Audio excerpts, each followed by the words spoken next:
Assalamualaikum warahmatullahi wabarakatuh. Selamat malam semua. Ya, saya Dr. Gigi Wawan buatkan video terbaru lagi buat kalian semua.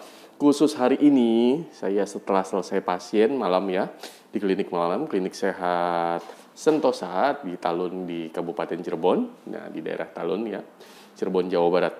Nah, sekarang sambil santai menunggu jam pulang ya, khususnya jam pulang saya sebentar lagi jam-jam 10 malam ya. Biasanya saya udah cabut dari klinik. Dan alhamdulillah ada beberapa pasien dan semuanya sudah tertolong semua. Dan sekarang sepertinya lagi santai, mungkin saya langsung bahasin pertanyaan-pertanyaan yang ada di kolom komentar yang sudah lama tidak saya jawab. Mungkin hari ini adalah waktu yang terbaik untuk saya jawab. Oke, seperti biasa yang belum subscribe silahkan subscribe supaya tidak tertinggal dari konten terbaru dari saya. Pastinya siapa tahu ada jawaban yang ada di kolom komentar, yaitu pertanyaan dari ibu bapak di rumah.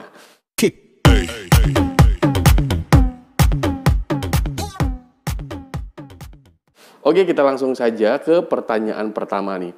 Dari Supriyadi Pardi. Dari 50 menit yang lalu ya, gusi bengkak solusinya gimana dok? Oke, kalau misalkan gusi bengkak itu, jadi ada beberapa faktor. Di antaranya yang pertama adalah dari bakteri masuk lewat celah gigi. Nah, bakteri masuk ke celah gigi, terus masuk ke dalam. Nah, lapisan-lapisan sementum ini berkurang, jadinya di situ ada pembengkakan.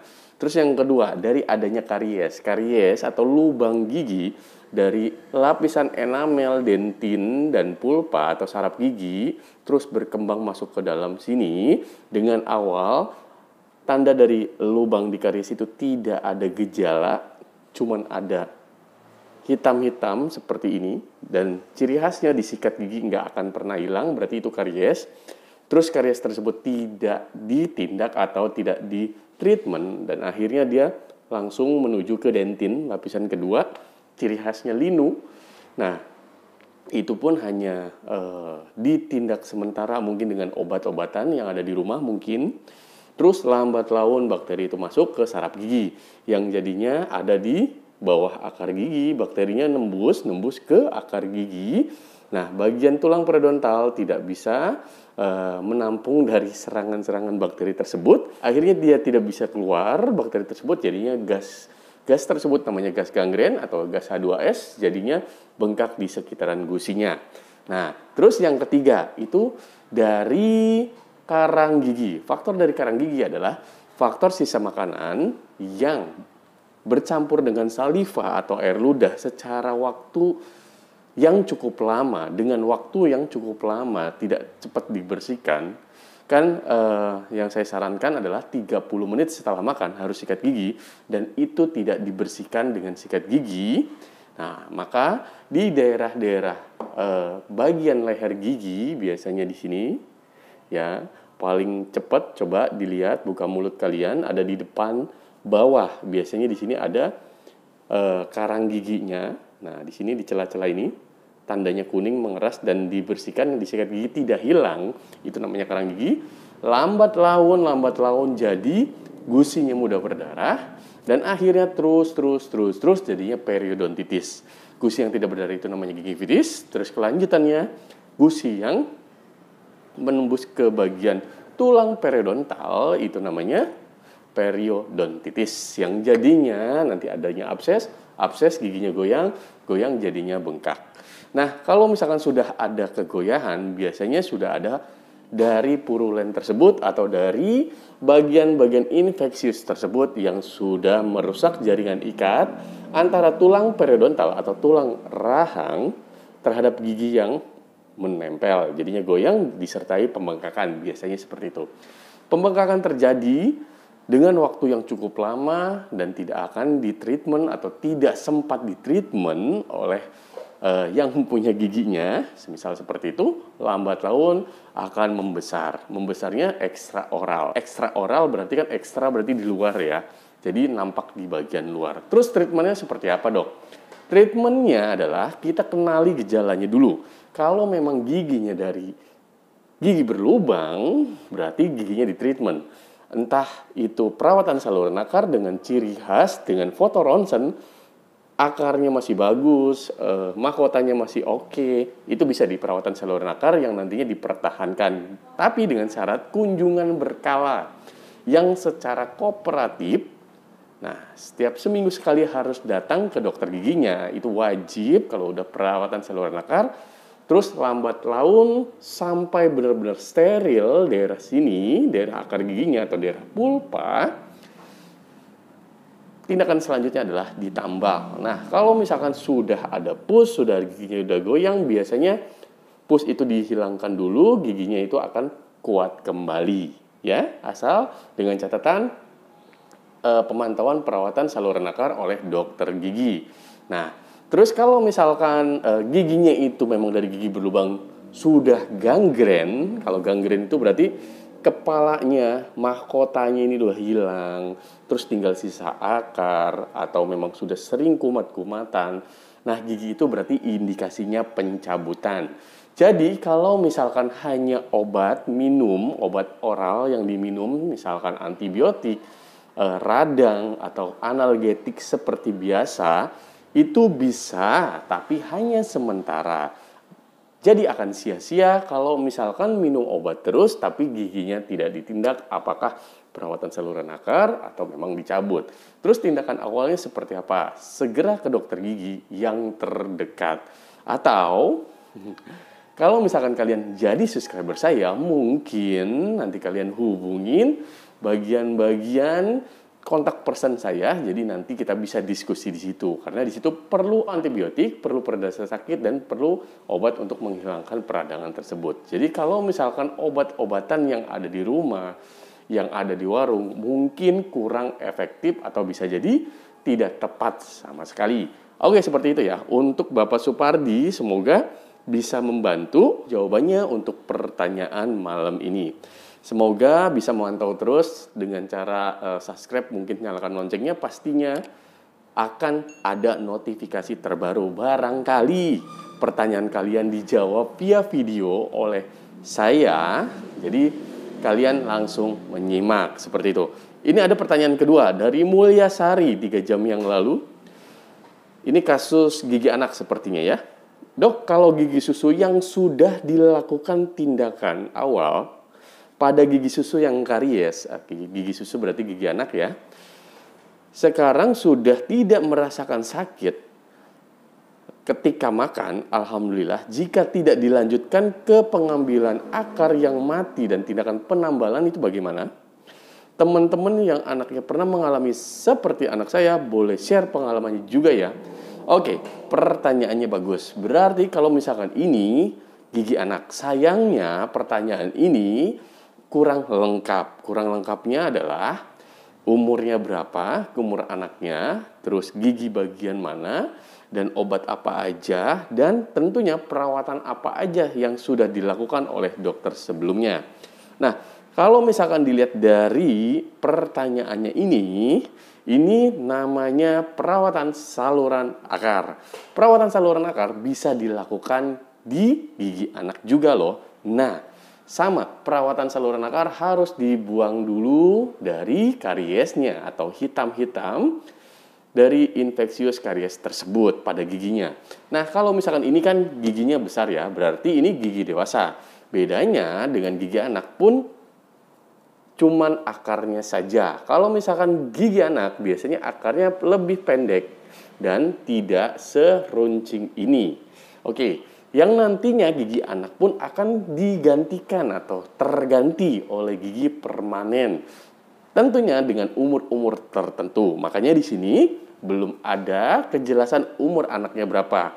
Nah, pertanyaan yang ingin saya jawab adalah, kalau misalkan saluran akarnya tidak dibuang atau tidak dibersihkan, padahal dia sudah langkah awal, berarti kan menjalani perawatan saluran akar dengan mungkin mendevitalisasi atau mematikan saraf giginya.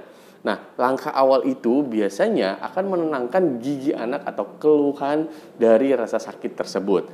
Namun, itu kan kalau misalkan gigi yang dimasukin bahan devitalisasi mematikan saraf, itu hanya sementara, paling 1 minggu jangka waktunya. Apabila lebih dari 1 minggu, bahkan lebih dari 1 bulan, kemungkinannya ada 2. tambalan sementaranya itu akan lepas sehingga bakteri masuk lagi dan akan bengkak. Dan yang kedua, giginya itu malah jadi fistul atau pembengkakan yang akhirnya nanti tanggal sebelum waktunya atau lepas sebelum waktunya. Terus keluhan selanjutnya adalah rewel, demam, gak mau makan, sakit, ya seperti itu. Gigi anak, ya kita tahu kalau misalkan gigi anak itu yang sulit di perawatannya adalah satu, waktu. Mungkin anaknya juga sekolah. Yang kedua, memang anaknya ibu bapaknya kooperatif tapi anaknya nggak mau. Terus yang ketiga, tidak terlalu bersih pada perawatan saluran akar gigi anak, karena gigi anak tersebut kalau misalkan dokter giginya tidak terus-terusan untuk menangani gigi tersebut, atau akan anaknya tersebut sudah tidak kooperatif pada saat penanganan, nah saluran akar ini tidak akan bersih. Yang syaratnya harus bersih sehingga dari nekrotik jaringan-jaringan yang menyebabkan infeksi bengkak tersebut hilang. Maka gigi anak tersebut yang nantinya akan ditambal permanen. Ya, gigi anak akan ditambal permanen walaupun nantinya akan tergantikan. Kenapa seperti itu? Karena penting sekali melihat fungsinya. Kalau misalkan gigi anak itu akan menuntun gigi permanen tumbuh. Ya, misalkan contohnya gigi permanen depan sudah karies dari umur 4 tahun. Ya. Saya pastikan lagi gigi permanen depan bawah misalkan, atau depan atas. Kalau yang atas itu 7 tahun, yang bawah itu 6 tahun. Katakanlah yang bawah dulu lah. Yang bawah umur 4 tahun itu sudah terjadi karies. Nah, sudah terjadi karies, dirawat perawatan saluran akar 4 tahun, berarti tanggalnya itu sekitar 6 tahun. Jadi kalau misalkan gigi anak tersebut pada usia 4 tahun lepas atau dicabut, maka gigi anak itu sembuh. Tapi pengganti gigi permanennya kan umur 6 tahun. Nah, secara luka pencabutan itu akan sembuh sekitar 1-2 minggu. Setelah luka pencabutan gigi anak itu sembuh, maka gusi itu akan rapat. Ya, akan menutup sempurna. Misalkan ini yang dicabut, akan menutup sempurna, tidak lubang lagi. Nah, logikanya kalau ini nutup sempurna sekitar 2 minggu, lalu apa kabar dengan gigi permanennya yang akan tumbuh di usia 6 tahun, berarti akan 2 tahun lagi. Jadi di sini sudah tebal dulu sehingga gigi permanennya tidak tumbuh. Akhirnya yang giginya harus menuntun gigi permanen tumbuh udah hilang duluan. Secara udah hilang duluan, dia gigi permanennya kehilangan arah. Akhirnya nggak bisa nembus karena sini sudah ada penyembuhan lukanya dari umur 4 tahun. Akhirnya gigi permanennya tumbuhnya cari arah samping kanan, samping kiri, dan akhirnya berjejal. Disitulah awal gigi berjejal dari perkembangan tumbuh kembang pencabutan gigi anak. Makanya itu harus diperhatikan. Jadi jelas ya, ini jawaban dari pertanyaan ini adalah tidak boleh ditinggalkan atau setengah-setengah dalam melakukan perawatan saluran akar. Misalkan, udah sembuh biar aja udah nanti juga tanggal sendiri atau lepas sendiri. Ya memang seperti itu jalannya, tapi nantinya siap-siap resiko satu, anak itu rewel, barangkali bengkak lagi. Kedua, kalau giginya udah tanggal duluan berarti memang sulit dong untuk gigi permanennya tumbuh, terus akhirnya nantinya berjejal. Nah, seperti itulah. Jadi memang harusnya dipertahankan untuk melakukan perawatan saluran akar secara kooperatif waktu yang dokter gigi tentukan. Seperti itu ya. Terus ini ada, selain ini, sebentar. Terus ini ada pertanyaan selanjutnya dari Al-Rahman 1910. Dok, saya pasang behel sudah 2 hari. Oke. Tetapi gigi saya tidak berasa menyatu antara gigi atas dan gigi bawah, sehingga tidak bisa mengunyah makanan. Apakah hal itu wajar atau bagaimana? Oke, terima kasih untuk Al-Rahman. Untuk Al-Rahman, maaf, 1910. Saya jawab, kalau misalkan memang pasang behel, pasti akan terpasang dari pin-pin bracket tersebut dari ujung molar sampai atau geraham sampai ke depan ke geraham berikutnya. Ya. Nah, kalau misalkan ada mengganjal, berarti gigi itu kebentur dengan pin bracket tersebut. Ada dua kemungkinan yang nantinya terjadi. Yang pertama, gigi itu akan mengalami lepas pin. Pin bracketnya itu akan lepas karena mentok terus. Terus yang kedua, rahangnya akan sakit. Jadi, jawabannya adalah untuk pasien tersebut segera ke dokter gigi yang masang dan dipindah pinnya, dipindah tempatkan supaya pada saat mengunyah ini memang ngunyahnya harus rapat, ya. Ngunyahnya harus rapat dan memang harus sesuai dengan pengunyahan sebelumnya walaupun terpasang behel.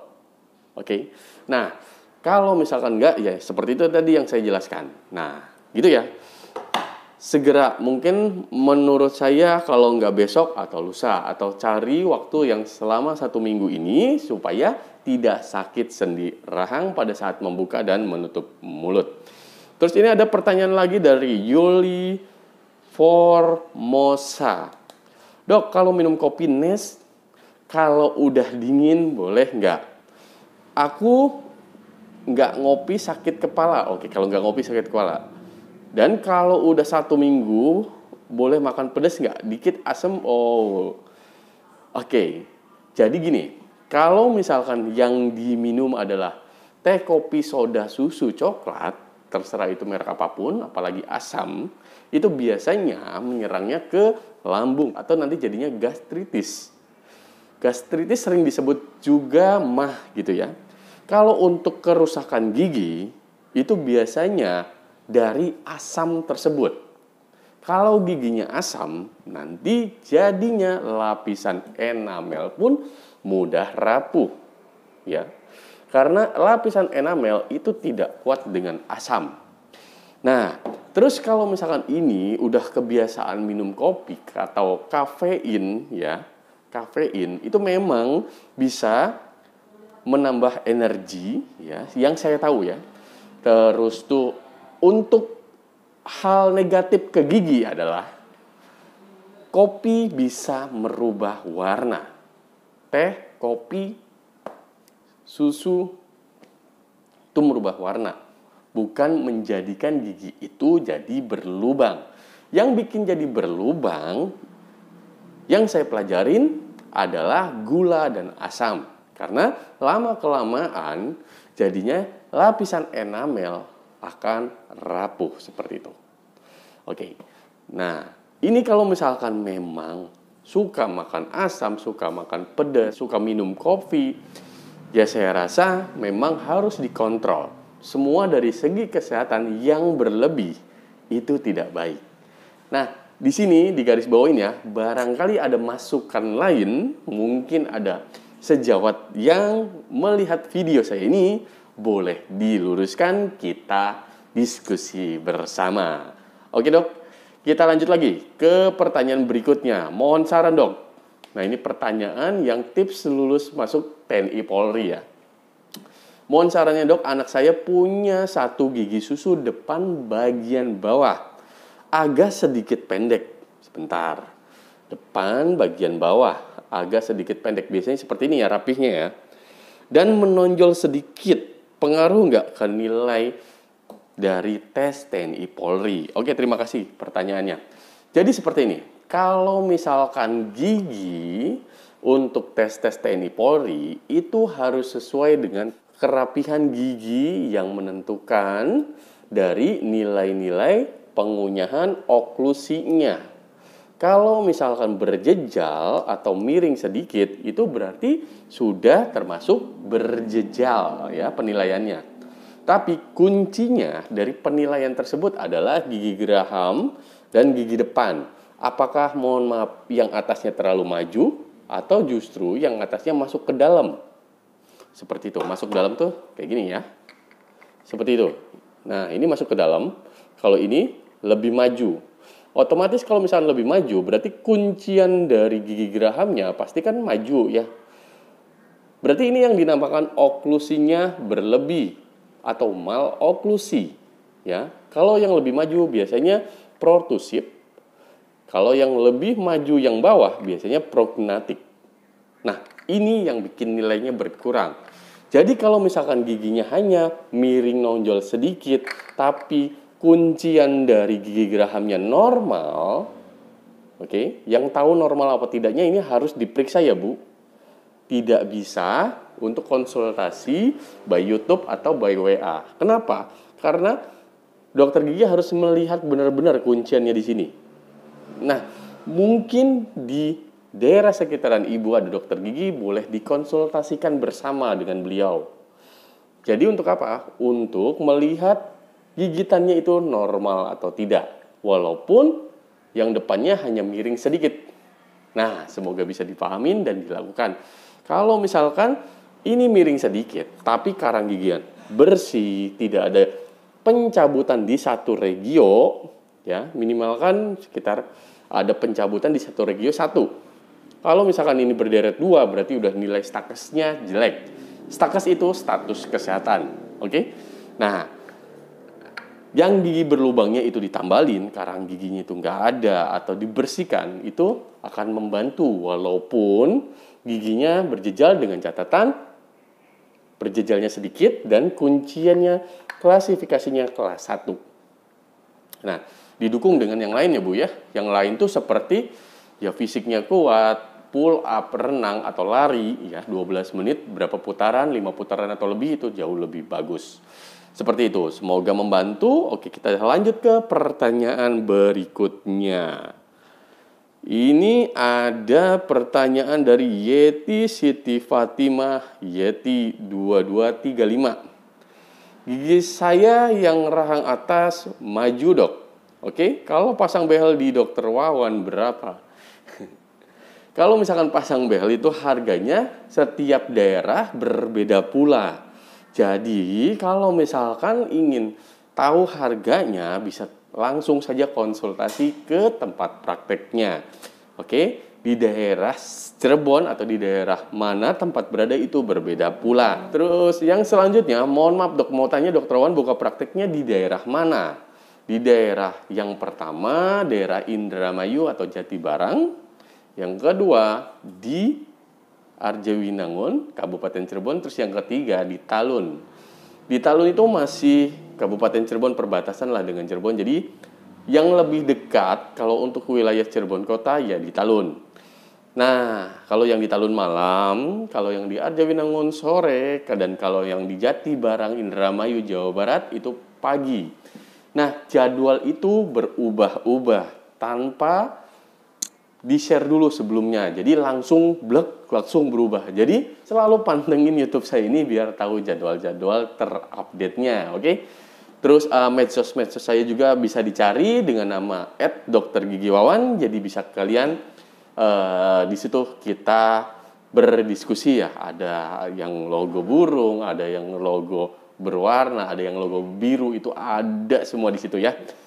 @doktergigiwawan. Terus ini ada Yolankara 6325. Dok, gigi saya yang sekarang sedang sakit setiap hari, setiap bulan kambuh dikarenakan gigi bawah saya patah juga berlubang dok. Oke, ini pertanyaan yang mana? Pertanyaannya gigi berlubang itu apakah ditambal atau dicabut mungkin gitu ya. Jadi gini, kalau misalkan gigi indikasi pencabutan berarti gigi itu sudah infeksius dan sudah tidak bisa ditambal lagi atau dilakukan perawatan saluran akar lagi. Nah, kalau misalkan giginya itu masih utuh tapi sakitnya minta ampun berarti masih bisa dilakukan perawatan. Terus gigi saya ini masuknya mana dok? Masuknya harus diperiksa langsung oleh dokter giginya. Boleh dengan saya, tapi jauh ya di Cirebon. Kalau wilayah Cirebon silakan. Tapi kalau di luar kota atau justru di luar negeri, boleh di sekitaran di daerah tempat kalian berada. Nah, tanyakan ke dokter giginya, gigi saya ini indikasinya pencabutan atau penambalan seperti itu. Jadi biar lebih pasti ya. Gitu. Terus ini pertanyaan berikutnya, ada Wardiana 9965. Kalau gigi bawah tinggal 3 gerahamnya pada copot, bisa nggak dibikinin gigi lepasan yang seperti itu? Bisa sekali. Di sini dia ngomentarin gigi yang berbahan valplas, gigi palsu tentunya atau gigi tiruan. Nah, gigi palsu dan gigi tiruan itu banyak banget jenisnya. Kebetulan yang saya upload adalah gigi palsu jenis valplas. Kalau misalkan gigi palsu jenis valplas itu bisa dipasangkan tapi disesuaikan dengan indikasi dari gigi tersebut. Misalkan 1 gigi itu bisa, 2 gigi bisa. Tapi kalau misalkan ada kasus-kasus lain, pertimbangannya harga, pertimbangannya estetik, dan pertimbangan hal-hal yang lain, itu bisa ditanyakan ke dokter gigi atau ke saya langsung di tempat. Kenapa? Ya saya nggak bisa meriksa dari jarak jauh. Jadi harus saya lihat, harus saya periksa, harus saya cek gigitannya, harus saya cek warnanya, terus harus saya sesuaikan dengan budgetingnya gitu. Nah, sekarang saya kasih tips. Jangan pernah takut ke dokter gigi karena biaya. Kenapa? Karena jadi pasien itu berhak menolak tindakan dokter. Jadi kalau misalkan nggak mau, ya udah nggak mau, cabut aja dok. Maaf ya, udah sekian saya terima kasih informasinya. Itu tidak apa-apa, ya. Jadi jangan pernah takut, nantinya bayar banyak mahal atau segala macam. Tidak. Jadi kalian itu mungkin cukup membayar konsultasinya aja dan pemeriksaan. Paling mungkin sesuai dengan budgeting, tapi di situ juga kalian sudah mendapatkan informasi tentang kasus gigi kalian. Jadi lebih baik datang ke dokter giginya langsung, oke? Terus kita lanjut ke pertanyaan selanjutnya. Cirebonnya di mana ya dok? Ada yang di Talun, ada yang di Arjawinangun, Bapak Ibu, silakan. Di Arjawinangunnya itu di Klinik Sehat Anugrah, ya. Patokannya itu di depan Bank BJB, di jalan bypassnya atau di sebelah RS dari RSUD Arjawinangun, ya. Jenun, oke. Terus kalau misalkan di Talunnya di Klinik Sehat Sentosa, di setelah jembatan merah dari arah kota, kalau misalkan dari arah Kabupaten Sumber, itu setelah Indomaret, lampu merah Montoya, lurus lagi, ada Indomaret, kiri jalan, lurus dikit, udah nggak ada lagi Klinik Sehat Sentosa, silakan. Pada mampir, pada berkunjung, silakan ya. Kita diskusi bersama di sini. Terus tuh ini ada pertanyaan lagi, gigi atas saya habis, solusinya gimana? Habisnya seperti apa Bapak Ibu? Jadi kalau misalkan habisnya tinggal sisa akar, berarti itu sudah tidak bisa dipertahankan lagi dong ya. Jadi harusnya dicabutin dulu dan dibikinkan gigi palsu. Tapi kalau misalkan habisnya sisa akar dan ternyata masih ada beberapa gigi yang masih bisa dipertahankan, ya kenapa tidak dilakukan perawatan saluran akar dulu, sehingga gigi itu bisa ditambal, bisa dipasak, bisa dijaket, atau bisa di apapun itu. Perawatan gigi itu banyak banget. Jadi jangan khawatir, insya Allah kita sharing-sharing bersama untuk perawatan-perawatannya seperti itu. Kalau misalkan pertanyaan seperti ini dokternya tanpa memeriksa langsung, itu jawabannya nggak klimaks, karena kadang pertanyaan-pertanyaan seperti itu dokternya hanya membayangkan saja itu kasusnya seperti apa ya. Itu sakitnya kayak gimana ya, itu udah minum obat belum ya, itu punya alergi enggak ya, atau itu pernah riwayat bengkak, riwayat apapun itu. Jadi baiknya memang ya bukan ujung-ujungnya ke dokter gigi, tapi dokter gigi harus memeriksa supaya kasus yang sesuai dengan infeksi yang dirasakan, yang dikeluhkan, bisa sesuai dengan treatment yang akan dilakukannya. Seperti itu.